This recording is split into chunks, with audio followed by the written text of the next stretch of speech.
Good morning, friends. Robin Burning here with Blissful Healing, Spiritual Life Coaching, and we are reconnecting to wonder and awe together. We are on day 64 and page 166 of our spiritual playbook. So this is going to be a familiar topic because I know that I have touched on this before. And today our activity is that we are going to forgive ourselves.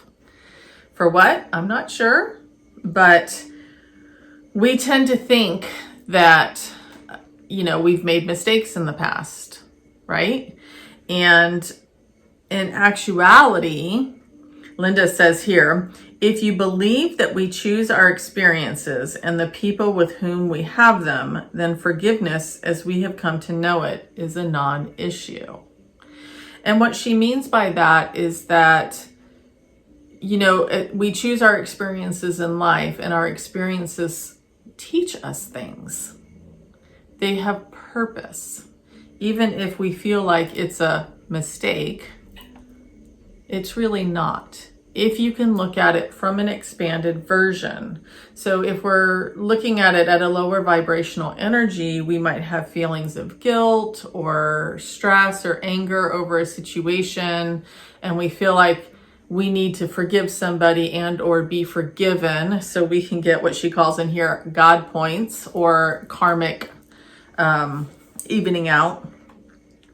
And in reality, in a higher vibrational state of living, if you do what I call zooming up or out and looking at it from a spiritual perspective, you can truly see how every single situation, circumstance, interaction, whatever it is, has purpose and meaning and value.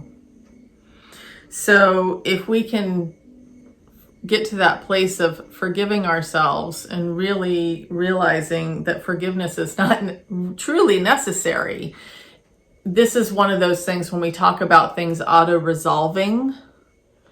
This is what we're talking about, because you can go from, 0 to 100, meaning this happened and I don't necessarily need to forgive myself. I mean, I do forgive myself, but it's not really necessary because in the big picture, there was purpose here.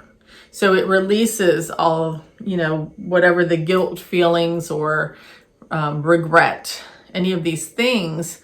And it just keeps you living in a higher state of joy, peace, and love. So I know every once in a while I will have a feeling like that, like, dang it, why did I say such and such? Or I shouldn't have said that. And, as my sister always says, don't shit on yourself. When I catch myself in that place of feeling a regret or doing something, I'll ask myself, why do I feel regretful about that? What's the deeper underlying feeling coming from? And now, because I do the things that I do to keep myself in a place of wonder and awe, I can usually tick it out really within about 10-15 minutes and then be okay with stuff. So this is what we're striving for when we do practices like this, because if it's foreign to you, it's something that we're creating awareness around it. So think about something that, you may have experienced in life that, you have kind of held yourself into thinking, I wish I would have done that differently, and realizing that, you weren't meant to do it differently. It happened that way for a reason or a purpose or.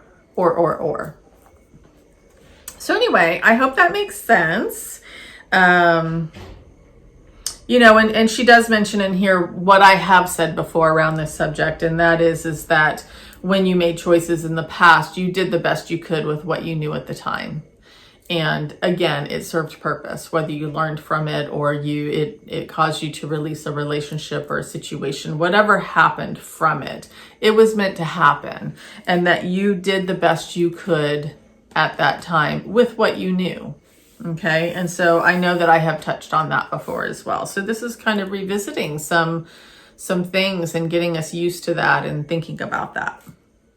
All right. So the sidebar today is choose to love yourself Choose to understand from a more expanded perspective.